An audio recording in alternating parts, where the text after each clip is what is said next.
Yung diniscuss natin last meeting about? Class, our topic for today is audit risk. Alright. Now, recap muna tayo class yung lesson natin last time. Ano nga ba yung diniscuss natin last meeting? About audit planning. So, we learned na in audit planning, we develop the overall audit strategy and audit program or audit plan. And also, during the planning stage, we set the materiality level. So we learned last time class kung gaano ka-important yung concept of materiality in audit. Now, audit risk is still part of audit planning. Okay, so planning stage pa rin tayo. And later, you will learn na audit risk is also one of the most important concepts in audit practice. Alright? Now, class, ano nga ba yung overall objective natin in audit? Why do we audit? Okay? Objective of audit is basically to provide an opinion, okay, on the reliability of the financial statements of the client. Alright? So, yun yung responsibility natin. Sir, paano tayo makapagbigay ng opinion? So, all throughout the course of the audit, kukuha tayo ng evidence. Okay? We will gather evidence, sufficient and appropriate evidence, and then magde-decide tayo whether the financial statements of the client are reliable or not reliable. Okay? Now, meron tayong separate session for opinion. Okay, actually, di-discuss din natin yung auditor's report. But basically, to give you an overview, meron tayong 4 types of opinion. Number 1 is unqualified opinion. Second is qualified opinion. The third one is adverse opinion. And last is disclaimer of opinion. Okay? So, among these 4 class, ito yung pinaka-okay na opinion, yung unqualified. Pag sinabi mo unqualified, it means reliable yung FS ni client. Okay? Now, class, opinion is crucial because it enhances the reliability of the FS. Okay? And it will benefit the users of the financial statements. So, class, sino nga ba yung mga users? You have the investors or the shareholders. You have the lenders, the bank, suppliers, the government, and tayo, the general public. Okay? So, we benefit from the opinion because diyan tayo magre-rely. Yung decisions natin will be based on the FS of the client. Okay? So now class, yun yung ideal sana. No? Kaya lang meron tayong concept of audit risk. Okay? Audit risk, or let's call it AR, is the risk of giving an incorrect opinion. Okay? Yun yung audit risk. Risk of giving an incorrect opinion. So, let's say class, after the audit, ang binigay nating opinion kay client is unqualified. Okay? Pero in reality, ang dapat pala, qualified or adverse o kaya naman disclaimer. So, yung risk na mali yung opinion natin, we call it the audit risk. Okay? So now class, ang objective natin in audit is to reduce the audit risk to an acceptably low level. We cannot eliminate audit risk. Okay? Actually, yun din yung reason kung bakit hindi tayo pwede magbigay ng absolute assurance. Okay? We can only minimize, but we cannot eliminate audit risk. Okay? So, to illustrate audit risk, let's go to our story time. Okay? Story time muna tayo. Grab your popcorn. Okay? So, yung story natin for today class is about Wirecard. Ayan. So actually, naging illustration ko na siya nung last review, okay? Pero that time kasi ongoing pa yung case ni Wirecard. Pero ngayon, tapos na yung case, so kompleto na yung magiging story ko. Wirecard accounting scandal. Okay. Now, sir, sino ba yung Wirecard na yan?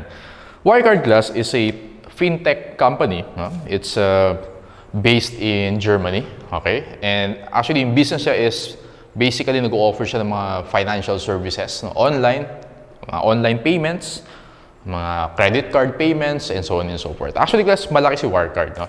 It has around 280,000 corporate clients. Okay? So, yung mga clients ng mga corporations.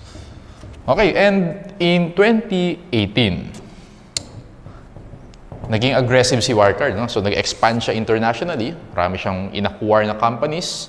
Nagkaroon siya ng maraming subsidiaries all over the world. Okay? And at this point, class, in 2018 na yan, dyan yung na-hit ni Wirecard yung peak. Okay? Since, actually, listed si Wirecard. Listed siya sa Frankfurt Stock Exchange. Alright? Now, in 2018, yung market capitalization niya or market cap niya umabot ng 29 billion US dollars. Okay? To give you an idea, class, yung largest listed company in the Philippines is SM, okay? SM Investments Corporation. And as of today, si SMIC, around 25B USD yung market cap niya sa PSEI, okay?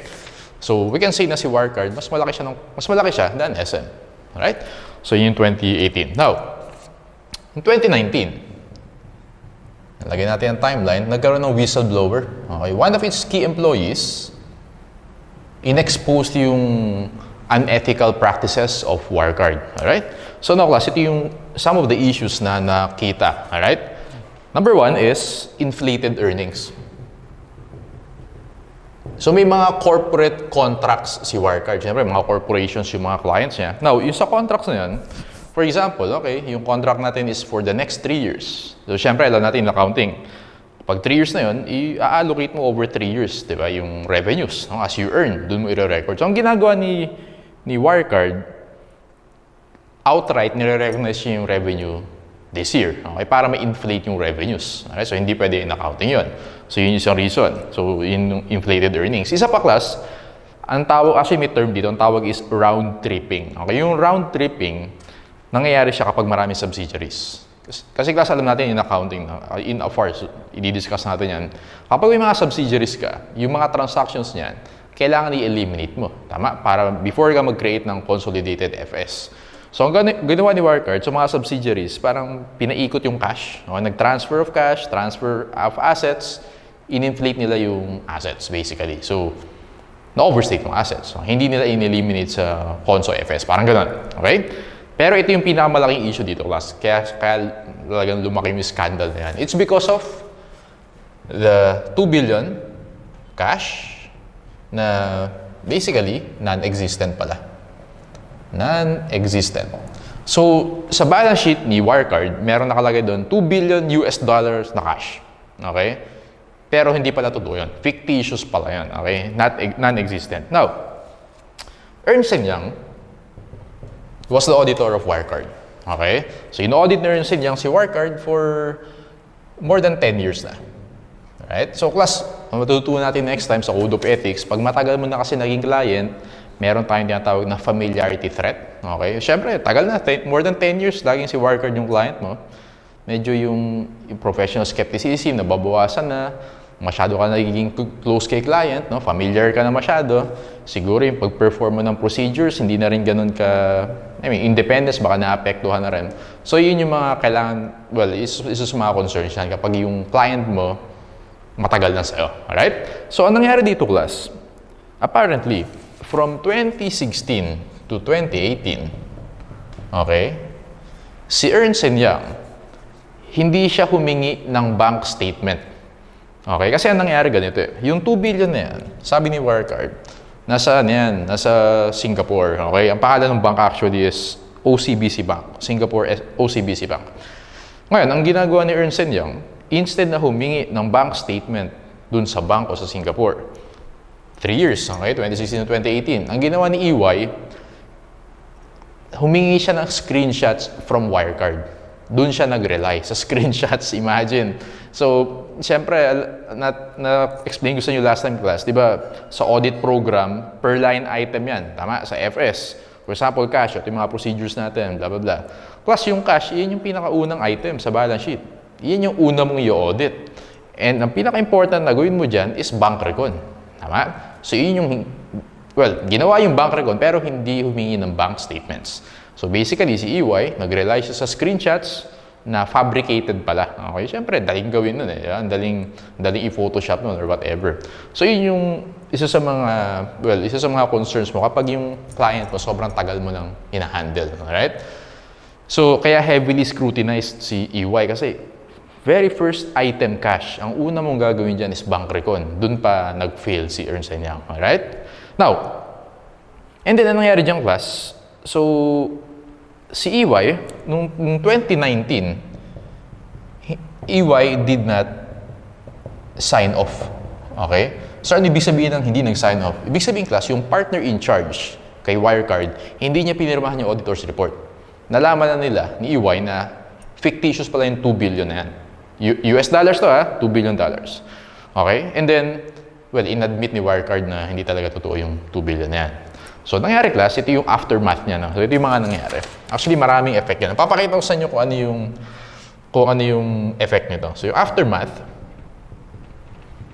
okay, ito yung nangyari class. So, si Wirecard, since publicly listed siya, in-announce niya.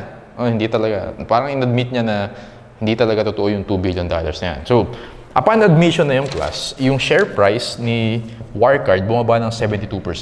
Alright? In a span of few days, from 117 per share, okay, dollars per share, in a span of few days lang naging $1.5 per share.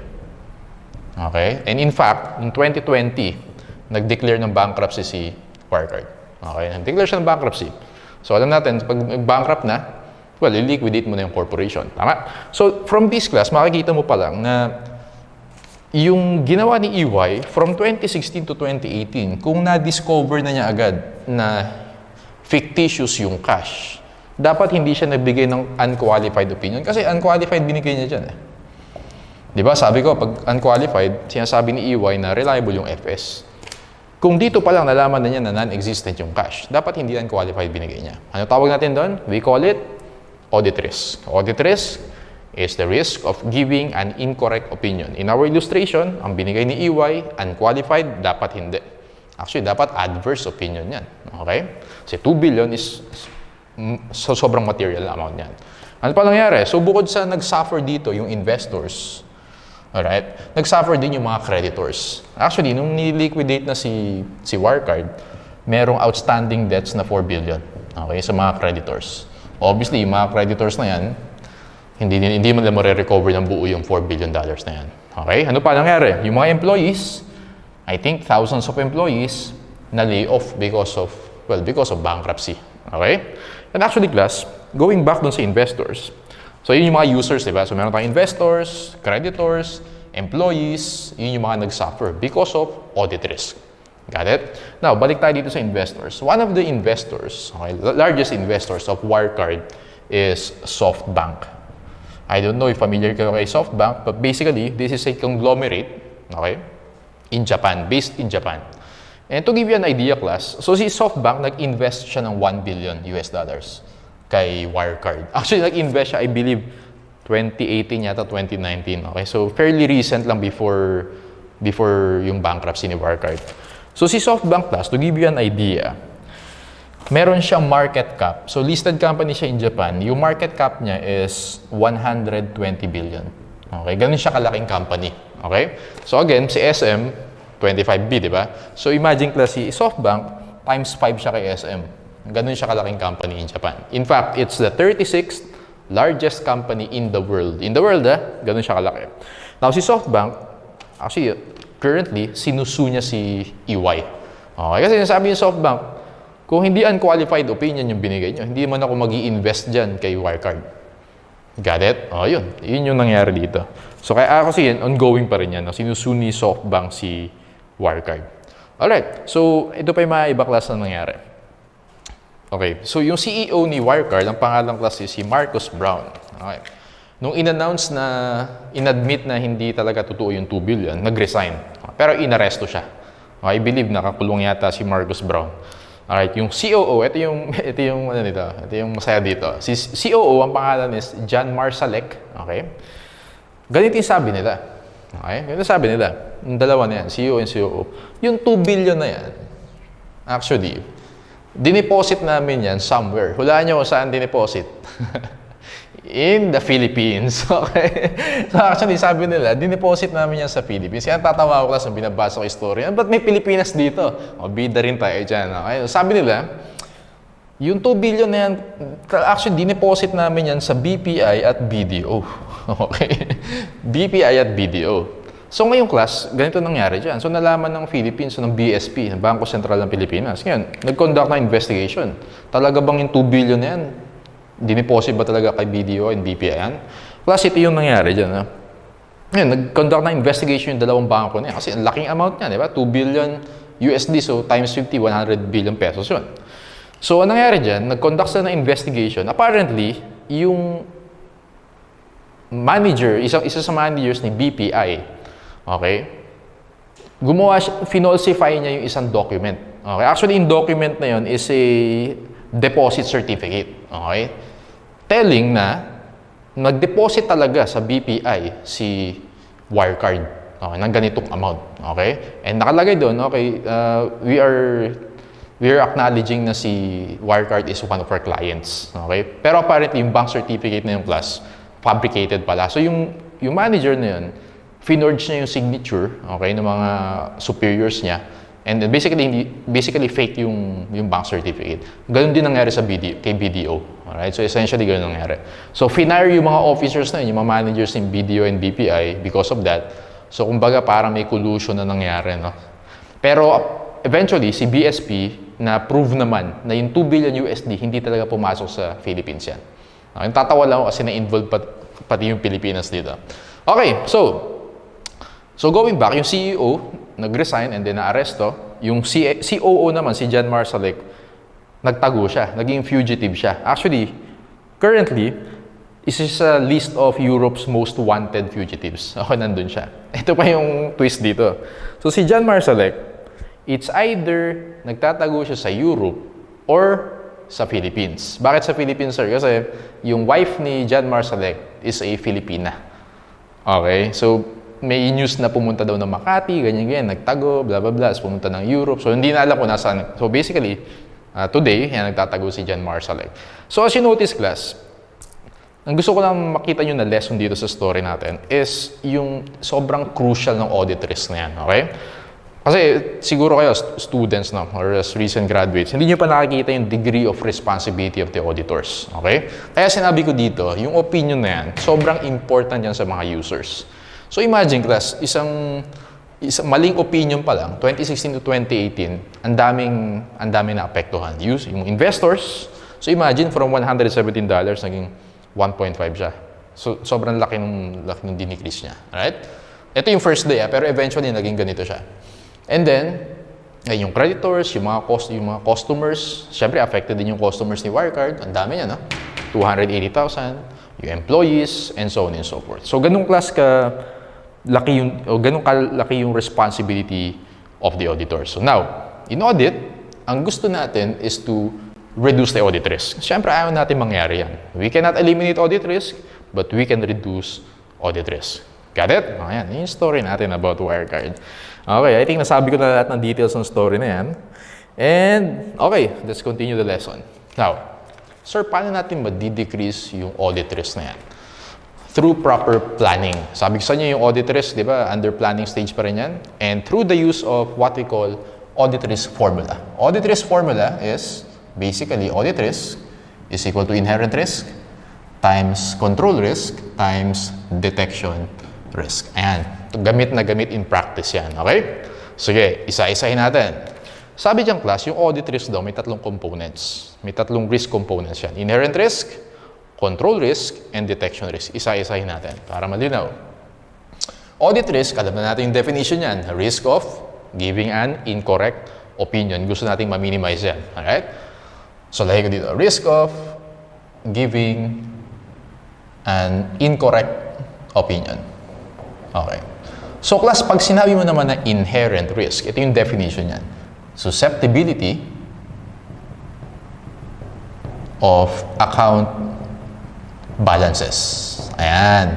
When you say inherent risk, it means it's the susceptibility of account balances. I'll give you an example. So pag sinabi mo account balances, as I mentioned last time, ibig sabihin yan yung mga line items sa financial statement. So cash, AR, inventory, blah, blah, blah. Okay? Yun yung ibig sabihin ng account balances. Susceptibility of account balances. For example, may dalawa tayong clients. Si client A, sa books niya, meron siyang cash, AR, inventory. So to simplify, meron siyang tatlo. Cash, AR, inventory. Si client B naman, yung nasa books niya, meron siyang derivatives, meron siyang leases, meron siyang pensions. So in-exaggerate ko na. Okay. So si client A versus client B, sino yung mas mataas inherent risk dito? Si client B. Okay? Kasi class, yung leases, pensions, and derivatives yan, maraming assumptions yan. Tama? Bago mo compute yung value niyan. Yun yung ibig sabihin ng susceptibility of account balances. Got it? Isa pang example. Client A and client B. So si client A sells diamond watches. Okay? Or mga gold watch, Rolex, ganyan-ganyan. Okay? Si client B naman, ang binebenta niya calculators. Sino mas mataas yung inherent risk? Si client A, okay? Kasi nagbebenta siya ng high-valued items, okay? Therefore, client A, mas risky yung binebenta niya, okay? Because high-valued items yun. Another example, si client A, nasa manufacturing industry siya. Nagmamanufacture siya ng markers, okay? While si client B naman, nasa tech industry siya, tech startup siya. Sino yung inherently mas risky sa kanila? Si client B, okay? Kasi si client B, actually, mas mahirap yung audit yun. Kasi tech startup, so expect mo, wala masyadong documents, ng physical documents yan, lahat yan, online halos. Therefore, si client B is mas mataas yung inherent risk niya. Okay? So that's what you mean by inherent risk. Susceptibility of account balances. When you say account balances, yun yung mga line items in our financial statements. Let's go to control risk. Control risk naman, class, ito ibig sabihin yan. Control risk means the internal controls of the client will not be able, okay, to prevent, detect, or correct misstatements in the financial statements. Okay, so let's read again. Yung control risk daw is the risk that the internal controls of the client will not be able to prevent, detect, or correct misstatements in the financial statements. Okay? So class, meron tayong extensive discussion sa internal controls. Okay? Pero just to give you an idea, ganito yan. Let's say may dalawa tayong clients. Si client A, before siya mag-issue ng cheque sa supplier, kailangan ng isang pirma muna. Okay? While si client B, before siya mag-issue ng check kay supplier, kailangan ng 2 signatures. So isa 1 signature, isa 2 signatures. So class, alin yung mas mataas ang control risk doon? Ito, si client A. Okay, ito, dalawa yung signatures eh. Mas kailangan ng authorization. Tama? Okay, isa pa. Let's say class, si client A, mas marami siyang employees. No? Now, yung recording, nagre-record ng transactions, different sa may custody. For example, cash. Iba yung may hawak ng cash, iba yung nagre-record. Yun yung si client A. Ngayon, si client B, mas konti yung tao. Therefore, walang segregation of duties. Same person, yung naghahawak ng cash at nagre-record. So, madaling mag-fraud dito, tama? So, between the two, sino yung mas mataas yung control risk? This one, yung walang segregation of duties. Got it? So, isa pa. For example, class, let's say BDO and BPI. For example lang, si BDO, before ka mag-withdraw, for example lang, i-withdraw mo is 500,000. So, pag umabot ng 500,000, kailangan i-validate pa ni BDO yan kung ikaw talaga yung may-ari ng account na yun. Okay? Ngayon, si BPI, let's just say na wala siyang ganong internal control. Okay? So, let's say kahit 500,000, wala ng validation. For example lang, in-exaggerate ko lang. So, between the two, si BDO mas maganda yung internal controls niya. Tama? Therefore, si BDO mas mababa yung control risk niya. Si BPI, mas mataas yung control risk. Okay? That's what you call control risk. Internal controls will not be able to prevent, detect, correct the misstatements in the financial statements. Got it? Okay. Again, yung overview lang yan. Next time, meron tayong extensive discussion on internal controls. Okay na tayo sa first three risks na yan. Let's go to detection risk. Detection risk, class, is the risk that the audit procedures will fail to detect misstatements in the financial statements. Detection risk is the risk that the audit procedures will fail to detect misstatements in the FS. So pag pinerform mo yung procedures, baka hindi mo makita yung mga misstatements. So basically, ang tawag natin doon is detection risk. Okay. So class, focus tayo dito.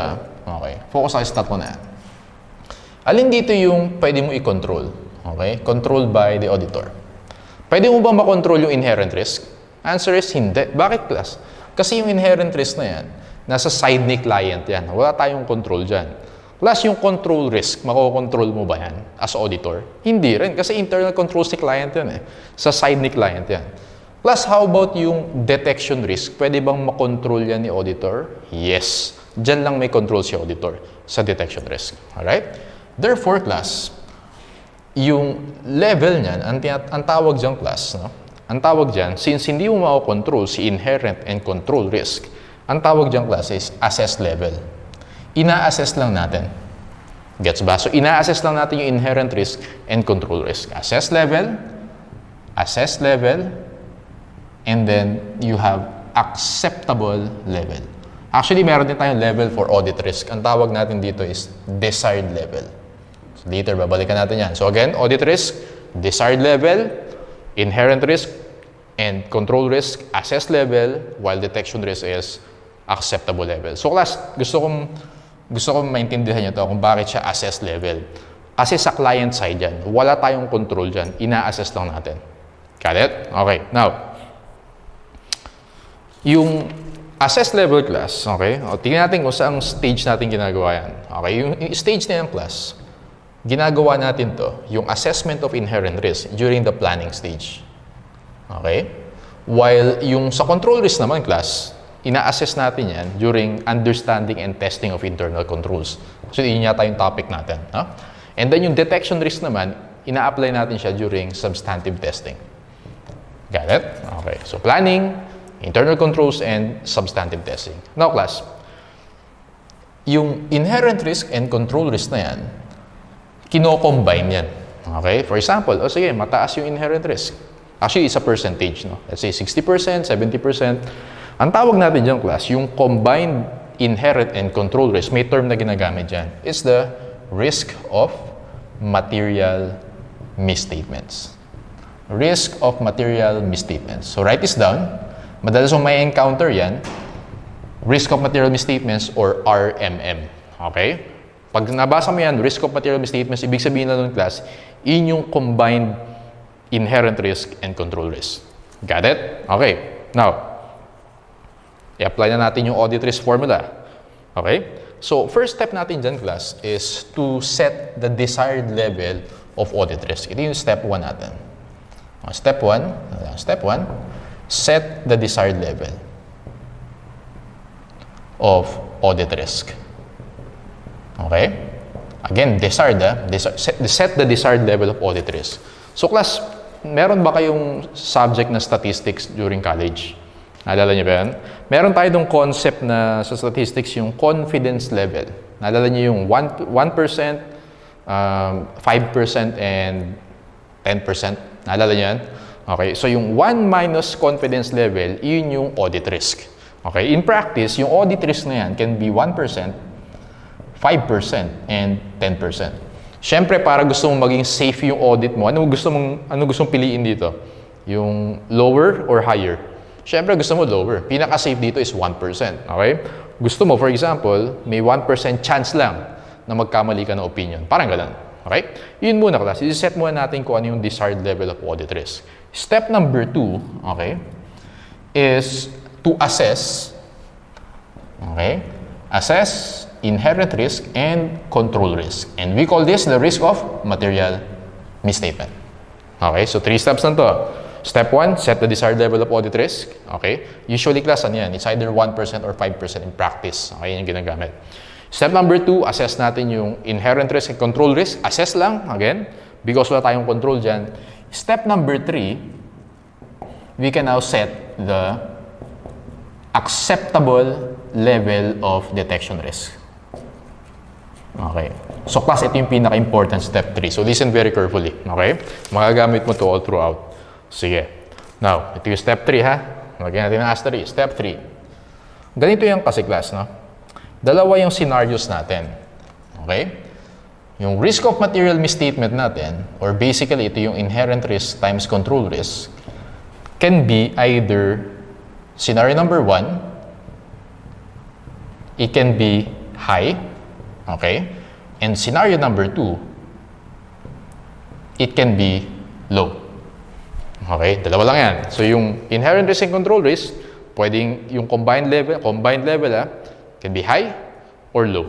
Ngayon, class, pag shuffle natin yung audit risk formula, dito ko lalagay. Di ba, audit risk formula is equal to inherent risk times control risk times detection risk. Sabi ko sa inyo, class, isi-set natin to, i-assess natin yan. Ito yung pwede nating makontrol, yung detection risk. Got it? Ngayon, class, pag shuffle mo yan, detection risk is equal to audit risk over inherent risk times control risk. Okay?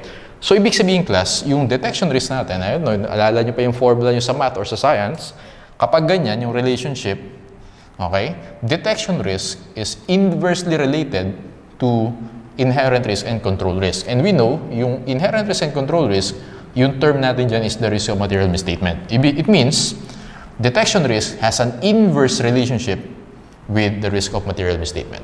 Tama? So it means, kung yung risk of material misstatement natin is high, dapat ano class yung detection risk natin? Ibababa natin yan. Got it?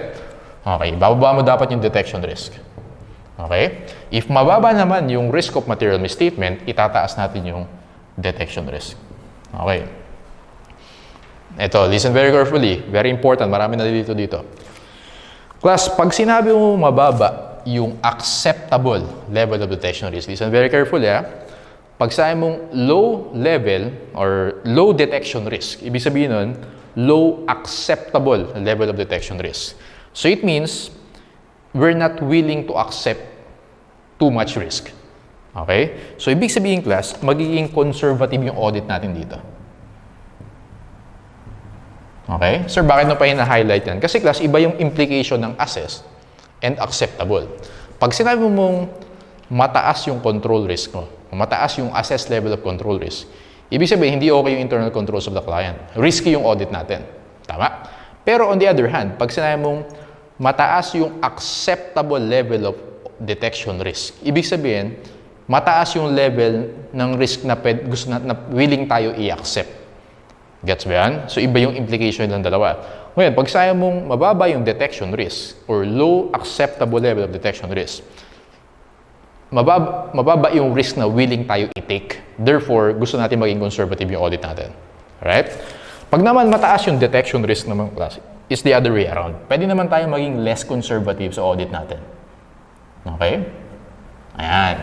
Now, ito na yung pinaka-effect niyan. Pag mababa yung detection risk natin, class, meron siyang effect sa nature, timing, and extent of our audit procedures. Didiscuss natin yan extensively sa substantive testing, pero yun yung pinaka-effect niyan. Okay?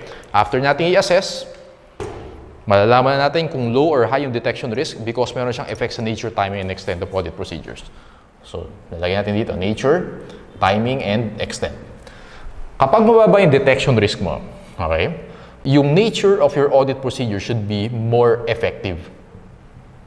Okay? Pag mataas yung acceptable level of detection risk mo or willing ka mag-accept ng risk, less effective procedures naman yan. Okay? Siyempre, nalito na kayo dyan. Sir, ano ibig sabihin ng more effective and less effective? Dito natin lagay. Okay, I'll give you an example. For example, meron tayong cash. Okay? Let's say, ang una mong gagawin is bank recon. And then yung isa, namimili ka is bank recon or proof of cash. Class, alin dito yung more effective, alin yung less effective? Kapag bank recon, for me, more effective yung proof of cash. Bakit, sir? Kasi sa proof of cash, bank recon din naman yan. Tapos, 2 months pa. Tama? 2 months pa. And then, ino-audit mo rin yung receipts and disbursements. Tama? Ngayon, more effective to, ito, less effective. So, ibig sabihin, class, pag mababa yung detection risk, pwede kang mag-proof of cash. Pag mataas yung detection risk, pwede kang mag-bank recon. Sinimplify ko lang yung illustration, pero in practice, pwede mo naman gawin both yan, okay, sa audit. Okay? What else? For example, class, inventory.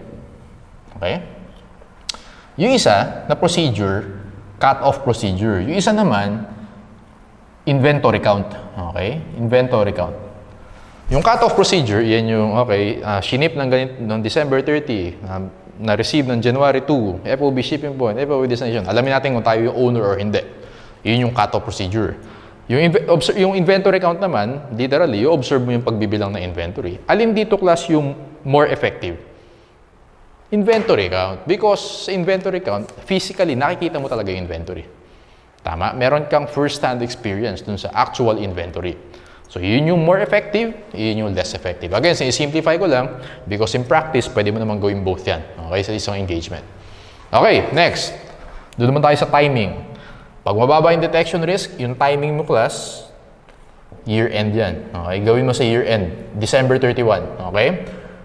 Ngayon, pag naman mataas yung detection risk mo, pwede mong gawin sa interim yan. Sir, anong difference yung dalawa na yan? Kasi, class, ganito yan. Sa audit kasi, okay, Usually, nag-i-start yung audit, di ba sabi ko last time, mga October. Okay? Ang ino-audit mo, January to December. Alright? Dito yung start ng audit. Tama?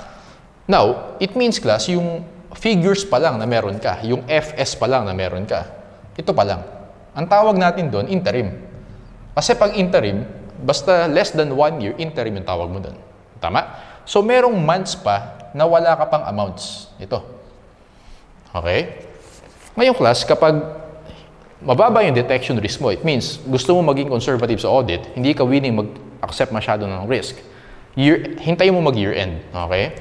Hintayin mong yung amounts na ready sa'yo, available for you, is year end. Okay? Para kumpleto na yung figures. Okay? Kasi pag ginawa mo ng interim yan, ipo-project mo to. Tama? So, estimate lang yan. While pag hinintay mo up to year end, meron kang actual figures. Got it? So, ganoon na siya. Pag year end, hintayin mong hanggang December 31 para may actual figures ka. Pag naman interim, gawin mo na ngayon, i-project mo yung rest of the year. Alright? So, usually, yun yung year end, yun yung interim. Okay. Next is extend. Ito, mas madaling intindihin to. Pag extend, kapag mababa yung detection risk, we use larger sample size. Larger sample size. Pag naman mataas yung detection risk mo, you use smaller sample size. Sir, ano ibig sabihin ng larger, smaller sample size?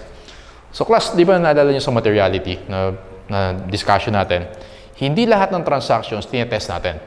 Okay? Meron tayong certain amount, ang tawag natin is materiality threshold, to know alin yung mga transactions na itetest natin. Pag sinabi mong larger sample size, gusto mo na yung materiality mo mababa, gusto mo marami kang i-test na transactions. So for example, instead of, let's say, testing 500 transactions, since mababa yung detection risk natin, ang ginawa mo, o sige, dagdagan natin. I-double natin, gawin natin yung 1,000 transactions. Ang tawag mo dun, larger sample size. Okay? Pag smaller sample size, on the other hand, o sige, dun tayo sa 500 transactions lang. Got it? Okay. So, yun yung application ng audit risk formula. Okay, recap natin. Audit risk formula, una mong gagawin dyan. So, alam na natin yung definition for each component. No? Actually, kasi may important to kasi magagamit mo siya moving forward. Okay, set muna natin yung desired level of audit risk. Pwedeng 1%, 5%, 10%. In practice, it can be 1 or 5. Usually 5%. Nagamit dyan. Assess natin yung inherent risk. Okay. Actually, class, meron pa pala akong hindi nasabi sa inyo. No? Yung pag-assess nito, okay, ang tawag natin dyan is, para lang pag na-encounter niyo yung mga terms, familiar kayo. No? Yung pag-assess natin ng risk of material misstatements, ang tawag natin doon is risk assessment procedures. Okay? Risk assessment procedures. FYI na lang. So, yung risk assessment procedures class, by definition, yung definition niya, it is understanding the entity and its environment, including internal controls. Yung understanding of the entity or the business, yun yung sa inherent risk. Yung sinabing including its internal control, yun yung para sa control risk. So, risk assessment procedure siya because meron kang 4 procedures. Number 1. So, ba yung 4 procedures ko na yan? Number 1 is inquiry. Okay? Susulat nyo to. Inquiry, observation, inspection, and analytical procedures. Okay. Sir, ano ibig sabihin yan? Okay. Para ma-assess mo yung risk of material misstatements or the inherent risk and control risk, ito yung procedures na ipe-perform mo. Okay. Mag-inquire ka sa management, right? About yung mga line items, about the business, about the industry. Mag-observe ka, especially sa internal controls. Ino-observe mo if talagang maganda ba or hindi yung internal controls of the client. Inspection, and then analytical procedures, well, na-discuss na natin yung analytical procedures last time. So again, when you say risk assessment procedures, pag nabasa mo yan somewhere, ang ibig sabihin ng class, yun yung procedures na ina-apply natin, these 4, okay, to assess the risk of material misstatement. Okay, let's go back here. So assess natin yung risk of material misstatement by performing risk assessment procedures. And then last one is set the acceptable level of detection risk. Ito yung pinaka-critical. Okay? Dalawa lang yung scenarios natin. It's either mataas yung risk of material misstatement or mababa. Since inverse relationship siya, pag mataas yung RMM or risk of material misstatement, ibababa natin yung detection risk. And then, dito naman, opposite, tataas mo yung detection risk pag bumaba yung risk of material misstatement. Para hindi ka malito, iba yung implication ng assessed and acceptable risk. Okay? Pag sabi mo assess risk, pag mataas yung assess risk, risky yung audit. Okay? Pag sabi mo mataas yung acceptable level of risk, ibig sabihin, willing ka mag-accept ng risk. Pwede ka maging less conservative. Okay? On the other hand, pag mababa naman, may conservative ka. Meron siyang effects sa nature, timing, and extent of your audit procedures. Okay. Alright. So, ayan. That's the application of audit risk formula. Okay? Audit risk formula. So, pag nag-audit firms kayo, mas ma-appreciate niya, no? So, yung computation niyan, ng audit risk. Pero, basically, ang kailangan mo lang malaman for now is yung ayan, ito. Ito yung pinaka-important. Nature, time, and extent of audit procedures. Okay. Sir, mag-handout sa ba tayo? Hindi pa. Meron pa tayo isang illustration. Okay? Sige. Illustration. For example, pumasa ka na sa board exam. Sa pinakal ka nag-review. So, easy yung board exam. Audit mo, siguro mga 98% yung grade mo dyan. Okay? So, sobrang na-enjoy mo yung audit theory. Pumasok ka sa audit firm. Okay? KPMG naman tayo. Ayan. KPMG. Okay. So, first year associate ka pa lang. Siyempre, nag-training ka muna. Ganyan, nagpatulong. Himingi ka dun sa senior associate mo ng prior year working papers para makapag-aral ka on your own. And then, meron din series of trainings. In-assign sa'yo klase, coins.ph. Ayan. Familiar ba kayo kay coins.ph? Alright. So, si coins.ph, so basically, it's a fintech company, no?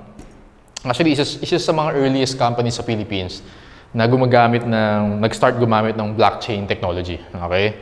So, engage sa basically cryptocurrency. Alright?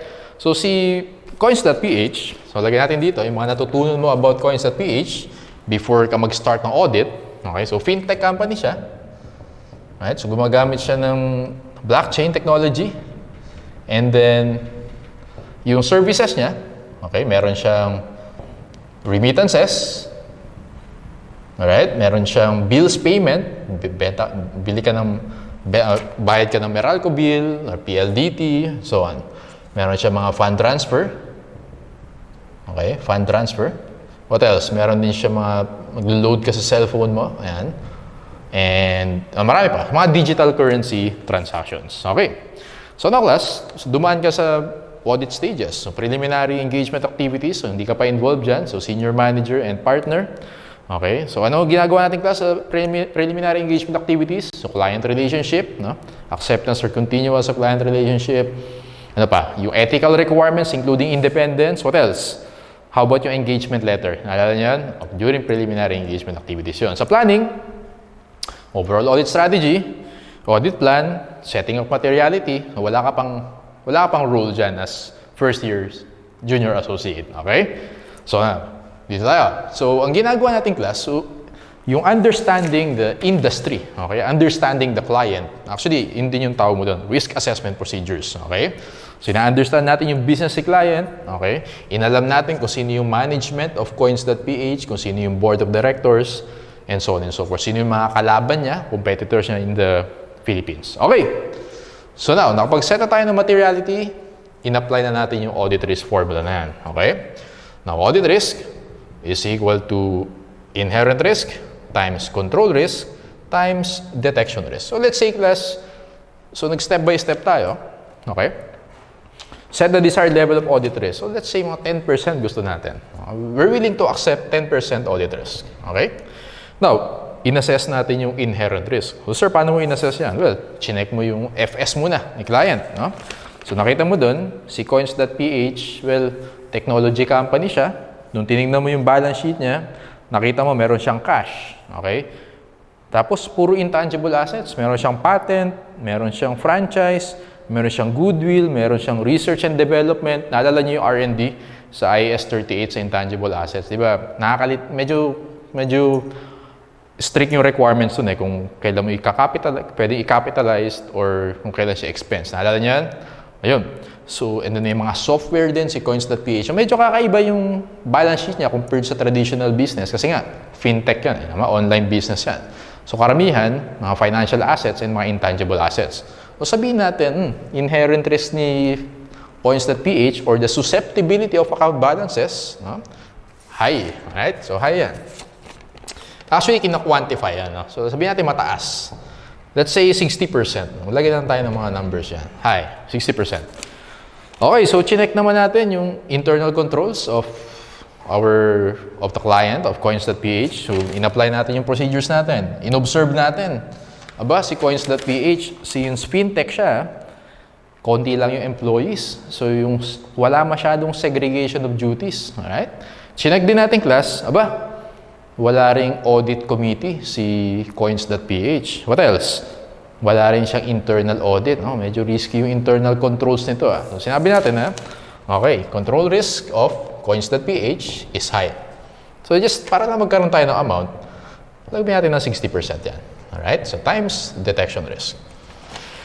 Okay, so done na tayo sa step number 2. Okay, so from this, masasabi natin yung risk of material misstatement of coins.ph is high. Got it? Now, pwede nating apply na. Pwede na nating i-work back. Okay, so detection risk is equal to audit risk over inherent risk times control risk. Okay? Actually, guys, wala naman kayong computation sa board. As far as I know, wala kayong computation. Okay? Pero pwede rin pala. Pwede kayong pa-compute pa ng detection risk. Ha? So, magdala ka na rin ng calculator sa audit theory. Well, bagay, okay lang din pala kasi kasabay naman yan ng audit problem. Okay? So, may calculator ka talaga dyan. But just in case may itanong na computation, dito lang yan. Okay? So, audit risk natin is 10%. And then, 60% yung inherent risk and control risk. So, ako na magko-compute. Mako-compute mo na detection risk dito is 27.8%. Okay? So, therefore, class, since mataas yung risk of material misstatement natin, dapat ibaba natin yung detection risk. Okay? So, pag nag-refer tayo dito, bababa natin yung detection risk. May effect siya sa nature, timing, and extent of our audit procedures. So, lagyan natin. Bababa yung detection risk, therefore, yung nature, timing, and extent of audit procedures, maapektuhan yan. Okay? So, sa nature, more effective. Tama? Dito tayo. More effective. So, ang gagawin natin dyan, class, since si coins.ph, meron siyang cash, okay? And then, karamihan sa assets niya, intangible assets. So, siguro, para maging more effective, sa cash, mag-bank recon tayo. Samahan natin ng proof of cash. And then, siguro, hingi na rin tayo ng confirmation sa banko na meron talagang bank deposit yan si coins.ph. Tama? And then, syempre, bank statement. Huwag natin gagayahin si Wirecard. Dapat humingi tayo ng bank statement. Si intangible assets, ano kaya yung more effective procedures dito? Siguro, inspect natin yung mga legal documents. Okay? Yung mga patent or copyright, whatever. Siguro patent, no? Legal documents, ano pa? Let's assume si coins.ph, meron siyang goodwill. For example lang, meron siyang goodwill sa books niya. Well, kailangan mag-recompute tayo ng goodwill. Tama? So, recompute natin yung goodwill. Mag-project tayo, okay, para malaman natin kung tama ba yung goodwill na ni-record ni coins.ph. What else? Well, meron ding mga research and development costs sa books ni coins.ph. So, i-check natin yan sa IAS 38 kung tama ba yung, na-meet ba yung capitalization criteria, and so on and so forth. Ang tawag natin doon, more effective procedures. Sa timing naman, since medyo mababa yung gusto natin i-accept na risk, year-end. Hintayin natin mag-year-end before natin i-apply yung mga audit procedures natin. Alright? Extent, let's say si coins.ph, meron siyang, for example, meron siyang 1,000 transactions per day. Okay? Per day. Now, ordinarily, ang ina-assess natin, or ang tina-test natin, let's say, ordinarily 10%. So, that is 1,000. Pero since gusto nating larger sample size, gusto natin mas marami tayong i-test, sabihin natin, multiply natin by 2. Okay? So, instead of testing 1,000 transactions, gawin natin 2,000 transactions. So, tinaas natin yung sample size natin. And then after this, after natin malaman yung nature, time, and extent, okay, saka natin i-perform yung substantive procedures natin. Got it? Ayun. Yun yung application of your audit risk formula. Okay, so ang dami kong sinabi, ang dami kong kwento, pero let's have a short break before we go to our handouts.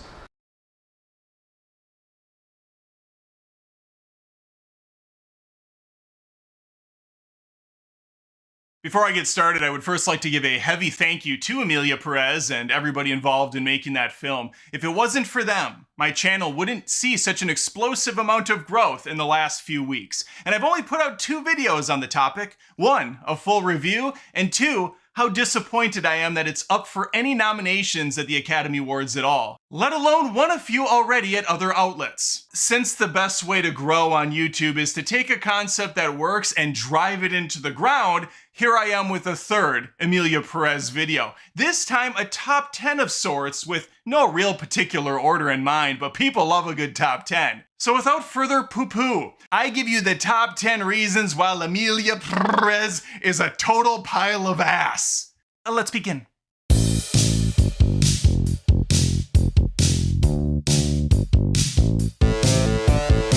There's gonna be spoilers for Perez, so tread fucking lightly, friends.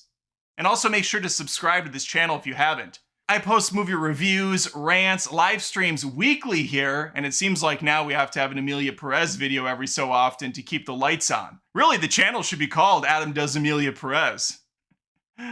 Hot. Sexy hot. Number 10, the writing. Emilia Perez takes the concept of a 3-act structure and completely tosses it out the window, instead opting for something more akin to, say, throwing shit at the wall and seeing what sticks. So this movie's gonna jump around like crazy, focusing on several different aspects of these ladies' lives before hitting the crescendo where the movie decides that the lead character is gonna get captured off camera. But let's get into the heart of it, and it's the story itself. The plot of this movie is so nonsensically stupid, you could take the script verbatim and hand it to the guys at South Park and they would come back with no notes. It would truly be a great South Park movie, because it's so unintentionally funny in the stupidest ways possible. Juan Manitas Del Monte is a bad guy. He is a serious individual. Yeah, sure, he's killed. He's devastated lives. He's flooded the streets with guns and drugs, but he also has a wife and 2 children. And this is all very confusing because it turns out there's a big part of Manitas that feels unfulfilled with his life. It turns out there's always been a part of Manitas deep down inside that's been screaming to get out ever since she could remember. That's right, Manitas is actually Emilia Perez, or at least she will be. After faking his own death, traumatizing his children and wife, Manitas will undergo surgery for the next 4 years, coming back reborn as Emilia Perez for all